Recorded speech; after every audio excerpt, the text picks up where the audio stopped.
welcome to the 4th episode of Gaming News Tonight. Harper and I are back. We took a week off to celebrate the election and remember what it feels like to breathe again, but we're ready to talk about video games. Hello, Harper.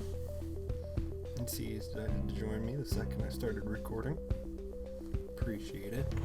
Tonight's top story is the Demon's Souls remake for PS5 completely unplayable. We'll get to that later, but first, here's everything else that's happened the past couple weeks. It was our top story in episode 1 of Gaming News Tonight, but the Mass Effect Legendary Edition has been officially announced. Sounds like it's just going to be a graphical update though to be in line with current gen performance, but they probably don't have the resources for a full remaster. As it is, they're apparently working on a new Mass Effect title, though no one knows if it's going to be part of the original trilogy or Andromeda or something entirely new.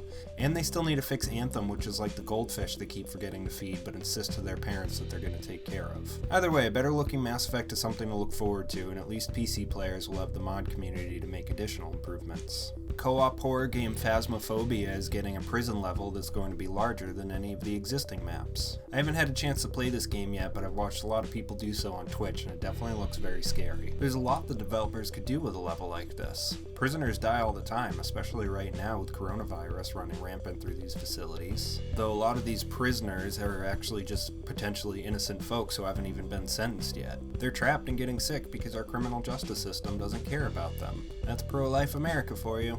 Maybe instead of ghosts or malicious spirits for this level, the developers should focus on the horrors of the American criminal justice system and the nightmare that is mass incarceration. The states were required to keep these prisons filled, even if nobody was committing a crime. It's so difficult to talk about mass incarceration because it has become heavily monetized. We now have more African Americans under criminal supervision than all the slaves back in the 1850s. Or just stick with ghosts to distract ourselves from real world issues. That's fine too. Speaking of systemic racism, players can unlock a Black Lives Matter mural in Spider-Man Miles Morales after completing a series of side quests. Players unlock an awesome looking suit as well, featuring the black and yellow colors used by the Black Lives Matter movement. Also, the end credits have a tribute to Chadwick Boseman, which is awesome, and a reminder of how terrible this year has been. As I recall, PlayStation 4 Spider-Man had rainbow flags throughout the city celebrating LGBTQ pride, so it's awesome that these developers are continuing their promotion of diversity and this time focusing on racial justice. It's really nice to see a developer not only addressing but embracing these issues and not shying away from what many would consider to simply be politics. Whether you like it or not, gamers are diverse, as are the game developers, and real-world issues play a role in impacting the stories and development of these games. You can't claim to want great stories and then get upset when developers insert diverse subjects and characters into the narrative. And the thing is, gamers only complain about how they don't like politics or don't want politics in their games when it's something they disagree with. Creating a story where Miles Morales and Peter Parker have the same relationship with police would just be disingenuous. So if you need a gaming safe space where there are no identity politics, then stick with the games like Kingdom Come Deliverance. According to Ubisoft, Assassin's Creed Valhalla had double the launch day player count of Assassin's Creed Odyssey. Despite all the turmoil at Ubisoft lately, I'm happy for the developers because I really like the direction the Assassin's Creed games have been going since Origins. If they want to get serious though and increase that player count to even more, then they should give us the feudal Japan setting that players have been asking for since the original Assassin's Creed. Here's our infuriating topic this week. GameStop was holding a TikTok competition for their employees to win prizes. What were these prizes, you ask? Well, that's the worst part. GameStop corporate said the competition was for store leaders, but that they encouraged those store leaders to, quote, get creative and rope in employees. They're supposed to choose a song from the social media platform, do a dance routine, and then send in the recording. The winning store would get a couple Echo speakers, a $100 Visa gift card, again, this is the entire store, not per employee, and then 10 extra labor hours for the week of Black Friday. That's right, GameStop was asking their employees to dance for hours and wages. I don't know who at GameStop thought that this could possibly be a good idea and not blow up in their face, because that's exactly what happened.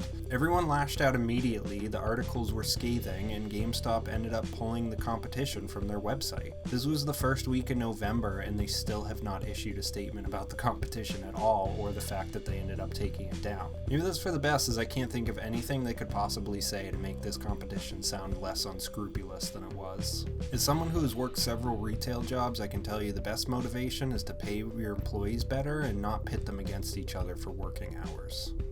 Our operation is small, but there's a lot of potential for aggressive expansion. So which of you fine gentlemen would like to join our team? Oh, there's only one spot open right now, so we're gonna have tryouts.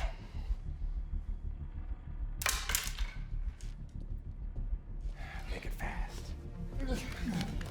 Some more Ubisoft news. The developer has announced that they're delaying their Avatar video game until Avatar 2 is released. That's right, James Cameron's Avatar, not Avatar the Airbender. I didn't even know Ubisoft was making an Avatar video game, and I don't know why they would waste their time, considering the one for the original movie was perfect.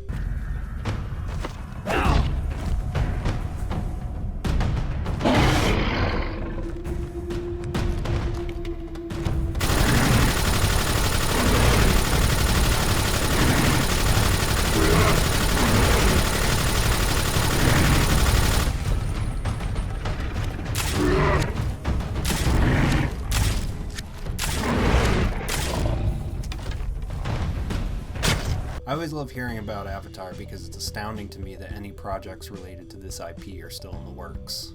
And finally, tonight's top story, the disaster that is the Demon's Souls remake on PlayStation 5. It looks amazing, the gameplay is solid, you can set it to 60 frames per second, but they changed the cat ring. That's right, the cat ring that protects you from fall damage that used to feature a picture of a developer's cat has been replaced with a little square silhouette of a cat. Unsurprisingly, players are upset. No one's returning or canceling their copies, but they should. How anyone would have the audacity to replace that cat is beyond me. I don't even like cats. Supposedly there's some sort of homage or reference to the original cat in the credits, but that's not the same. I don't want to look at some cat silhouette the whole time I'm playing. Hopefully Bluepoint will put out a patch to rectify this egregious error in judgment. If not, I don't know that I'll ever be able to buy a PlayStation 5. That's all the time we've got for tonight. Thanks for joining us, everyone. Presidential election may be over, but Georgia still has a Senate runoff coming up in January. I'll throw a link in the description of the video for ways you can donate to support the candidates. Harper and I will see you next time on Gaming News Tonight. What are you doing?